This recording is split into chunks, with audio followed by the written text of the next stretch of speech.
di mana bukan sombongnya saja, tetapi bodoh, karena dia yang diciptakan dari api seolah-olah merasa dirinya itu lebih tinggi daripada tanah. Ternyata dalam ilmu sains, di dalam unsur tanah itu bahkan bisa menciptakan api, tetapi api belum tentu ada unsur-unsur tanah di sana. Berarti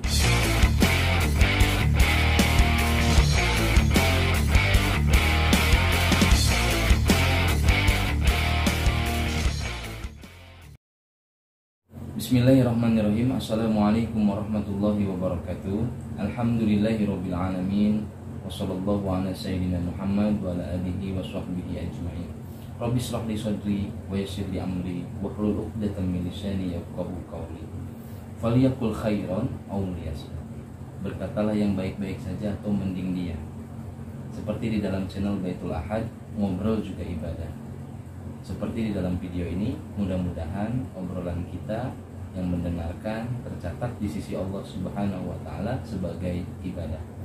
Sahabat Baitul Ahad, sudah lama video tidak di-upload karena saya, kakak saya, dan beberapa ustadz yang ada di Kecamatan Pasawahan, Kabupaten Kuningan, Desa Cimara, Jawa Barat sedang mempersiapkan, bahkan sudah berlangsung pengajian dari Senin sampai Jumat untuk pesantren Baitul Ahad. Alhamdulillah sejauh ini sudah ada yang mewakafkan tanah. Alhamdulillah administrasi surat-surat kelengkapan yayasan juga sudah selesai. Tinggal pembentukan pembangunan yang sedang menunggu arsitek. Mudah-mudahan penonton ada yang mempunyai keahlian sebagai arsitek boleh komen atau boleh membantu juga. Baik, pada kesempatan kali ini channel Baitul Ahad tidak membahas tentang doa, tetapi saya tadi membaca sebuah ayat di dalam Al-Quran, yaitu surat Al-A'raf ayat 11 dan 12. Kemudian di dalam benak saya, di dalam pikiran saya terdapat pertanyaan. Nah, mudah-mudahan dari hasil tulisan saya dan video ini menjadikan hipotesa untuk diri saya, atau apabila bermanfaat untuk para pendengar boleh diambil, dan apabila ada kesalahan boleh dikritisi di dalam kolom komentar. Nah, di dalam surat Al-A'raf ini saya akan bacakan dulu supaya keberkahannya kita mendapatkan, walaupun membacanya saya kurang bagus karena bukan qori. A'udzubillahi minasyaitonirrajim. Bismillahirrahmanirrahim. وَلَقَدْ خَلَقْنَاكُمْ ثُمَّ صَوَّرْنَاكُمْ ثُمَّ قُلْنَا لِلْمَلَائِكَةِ اسْجُدُوا لِآدَمَ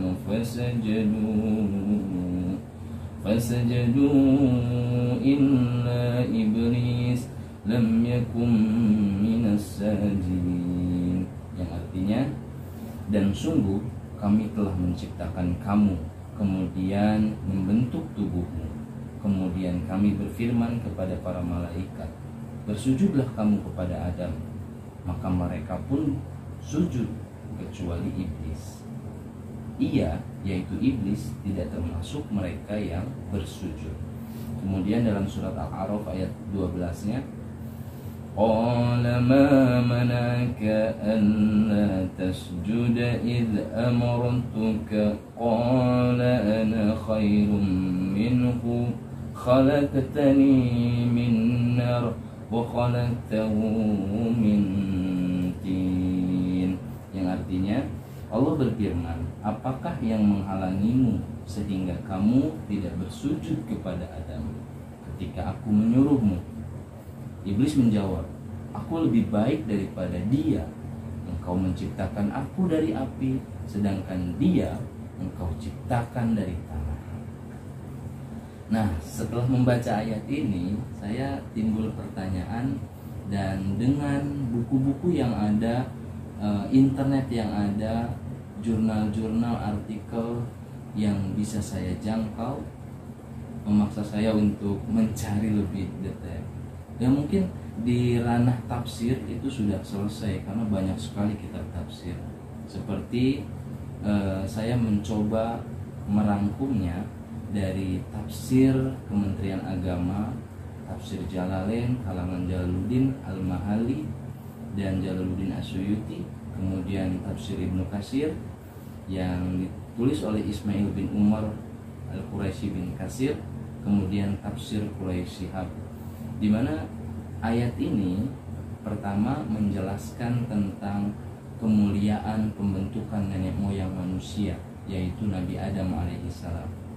Kemudian yang kedua bisa disimpulkan lagi dari beberapa tafsir, yaitu ayat ini menjelaskan tentang pembangkangan iblis kepada perintah Allah Subhanahu wa taala.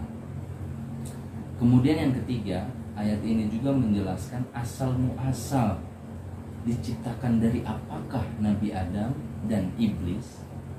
Karena di dalam ayat ini, ayat 12, khalaqtani min nar wa khalaqtahu min tin. Aku, kata iblis, diciptakan dari api, kemudian Nabi Adam diciptakan dari tanah. Nah, mungkin saya tidak akan masuk kepada ranah pembacaan tafsirnya karena sudah banyak literatur yang menyediakan itu, bahkan kitab-kitab tafsirnya pun banyak sekali. Nah, yang saya akan coba ungkap yaitu pertanyaan dari saya sendiri, yang dimana ada kalimat, ada kata tanah dan kata api. Nabi Adam dicipta dari tanah, iblis dicipta dari api. Yang dimana kalau di dalam pelajaran atau ilmu pengetahuan atau sains itu dibahas di dalam ilmu kimia, ilmu geografi, ilmu tentang sains lah. Nah, saya mencoba untuk mengejar itu sampai sejauh mana bisa saya akses. Pertama, saya akan mencari dulu tanah. Nah, tanah itu dibentuk dari apa saja sih secara umum? Nah, di dalam buku The Nature and Properties of Soil karangan N.C. Brady, dia mengungkapkan tanah adalah suatu tubuh alam atau gabungan beberapa tubuh alam sebagai hasil perpaduan proses, yaitu gaya perusakan dan pembangunan. Nah, proses pelapukan ini terjadi saat pelapukan dan pembusukan bahan-bahan organik, sedangkan proses pembangunan meliputi pembentukan mineral-mineral baru dari hasil pelapukan ini. Nah, saya mencoba untuk mencari, tanah itu unsurnya apa saja sih? Dan dijelaskan juga, pertama adalah unsur mineral, di mana unsur mineral dalam literatur ini mencapai kisaran 45%. Komponen ini terbentuk dari proses pelapukan batuan yang berlangsung dalam jangka waktu yang sangat lama. Jenis batuan yang mengalami pelapukan akan menghasilkan jenis tanah yang berbeda-beda. Nah, kemudian yang kedua, unsur organik atau humus, di mana jumlahnya itu hanya 5% saja. Humus berasal dari proses dekomposisi materi organik yang berasal dari makhluk hidup yang mati. Itu yang kedua. Kemudian yang ketiga, unsur tanah itu dibentuknya dari air, sedangkan jumlahnya itu mencapai rata-rata sekitar 25% dari keseluruhan volume tanah, karena di sana nanti ada udara. Nah, kemudian yang keempat yaitu udara, di mana volumenya itu mencapai persentase 25%. Jumlah udara dalam tanah selalu berubah-ubah sama seperti air. Namun kira-kira jumlah udara yang menempati rongga tanah itu mencapai persentase 25%. Jumlah udara dalam tanah bergantung pada jumlah air.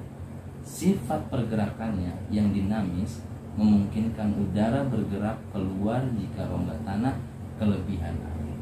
Kemudian yang kelima, unsur pembentuk tanah itu adalah kehidupan jasad renik atau mikroorganisme. Nah, tanah memiliki keempat unsur di atas tadi. Kemudian hampir dipastikan mengandung mikroorganisme tertentu yang menghuninya. Nah, mikroorganisme itu seperti cacing, rayap, lundi, serta berbagai jenis jamur dan bakteri yang lainnya. Nah, itu adalah saya jadi mendapatkan hipotesa. Oh, ternyata Nabi Adam diciptakan dari tanah, sedangkan tanah ada 5 unsurnya secara umum. Oh, itu. Kemudian iblis sekarang, api. Unsur pembentuk api itu apa saja sih? Nah, yang perlu kita ketahui dulu ya, api bukanlah materi, tapi wujud dari reaksi kimia. Catat. Wujud dari reaksi kimia cepat yang terjadi antara suatu benda dengan oksigen. Kemudian yang kedua, reaksi kimia tersebut menghasilkan panas. Makanya kalau api dipegang panas. Dan cahaya yang dapat kita lihat. Gitu. Nah, ini sejalan dengan Aristoteles yang dipopulerkan oleh filosofi Cina, bahkan difilmkan di dalam Avatar The Legend of Aang, bahwa di alam ini unsurnya itu terbentuk dari 4, yaitu tanah, udara, api, dan air. Gitu. Nah, itu hanya intermediate saja. Kemudian kita ingin tahu apa saja yang bisa membentuk api. Seperti yang tadi dijelaskan, api bukanlah materi, tapi wujud dari reaksi kimia cepat yang terjadi antara suatu benda dengan oksigen. Kalau di dalam rumus kimianya, CH4 ditambah 22 oksigen. Saya kurang bisa membaca kimianya, tapi reaksi kimia ini akan menghasilkan sejumlah energi dalam wujud panas dan cahaya yang akhirnya kita lihat sebagai api. Jadi, kalau dikategorikan antara materi atau energi, api lebih cocok masuk ke kategori energi karena yang dipancarkan adalah berupa energi. Nah, kemudian ada literatur lagi yang saya dapat dari PPNS Lukman Syari. Di sana ada modul yang menjelaskan bahwa api merupakan reaksi kimia cepat dan awet yang melepaskan panas, cahaya, dan produk kimia. Reaksi kimia dari bahan yang dapat terbakar dan oksigen atau yang lebih dikenal sebagai oksidasi. Ini bersifat eksotermis. Nah, proses pembakaran dapat dijelaskan dengan model segitiga api yang damkar-damkar sering seminarkan. Setiap sisi dari segitiga tersebut mewakili salah satu elemen dasar yang dibutuhkan dalam proses pembakaran, yaitu bahan bakar, panas, dan oksigen. Jadi kalau api ingin terbentuk harus ada 3 unsur ini, yaitu bahan bakarnya, kemudian panas, kemudian oksigen. Nah, kemudian modul ini dikembangkan lagi menjadi model tetraderon yang terdiri dari bahan bakar, panas, oksigen, dan reaksi rantai. Nah, reaksi rantai itu adalah proses yang menjaga api tetap ada. Nah, mungkin ini nih yang menjadikan iblis minta ditangguhkan. Mungkin ini nih, yaitu reaksi rantai. Ternyata kita telah mengetahui unsur-unsur tanah, yaitu air, mineral, kemudian udara. Kemudian kita mengenal juga, jadi tahu api itu unsurnya apa saja, yaitu harus ada bahan bakarnya, panas, dan oksigen. Oksigen itu sendiri kan air atau udara. Nah, berarti ada dong di dalam manusia pun. Nah, baik.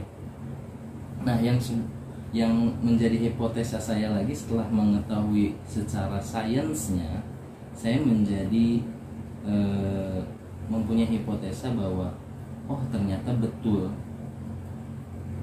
iblis yang diciptakan dari api ternyata dia mempunyai karakter sombong, di mana di dalam hadis riwayat Muslim ada definisi yang namanya al-kibru itu adalah batrul haqqi wa ghamtun nas, yaitu menolak sebuah kebenaran dan merendahkan manusia. Nah, begitulah yang dilakukan oleh iblis, menolak kebenaran, yaitu perintah dari Allah yang menciptakannya untuk bersujud, tetapi dia menolak batrul haq, Dan gomtunas merendahkan. Merendahkannya yang tadi, khalaqtani min nar wa khalaqtahu min tin. Aku diciptakan dari api dan dia diciptakan dari tanah. Jadi seolah-olah dia merendahkan Nabi Adam yang tercipta dari tanah. Padahal kita bisa mendapatkan lagi keterangan bahwa ternyata selain sifat sombongnya, di dalam karakter api iblis ini terdapat sebuah kebodohan, di mana bukan sombongnya saja tetapi bodoh, karena dia yang diciptakan dari api seolah-olah merasa dirinya itu lebih tinggi daripada tanah. Ternyata dalam ilmu sains, di dalam unsur tanah itu bahkan bisa menciptakan api. Tetapi api belum tentu ada unsur-unsur tanah di sana. Berarti kebodohan iblis menyangka bahwa dirinya lebih tinggi dari asal muasal penciptaannya. Padahal secara hakikatnya, secara sains pun terjawab. Ternyata kebodohan itulah yang menjadikan dia merendahkan manusia, yang merendahkan Nabi Adam. Berarti hipotesa saya, ayat ini karakter iblis yang sombong dan karakter seiblis yang bodoh. Jadi amat dekat tuh, ketika seseorang sombong, sesungguhnya mungkin dia itu berada dalam kebodohan. Baik, segitu saja. Mudah-mudahan ada manfaatnya. Bila ada salah, mohon dikoreksi di kolom komentar. Terima kasih. Assalamualaikum warahmatullahi wabarakatuh.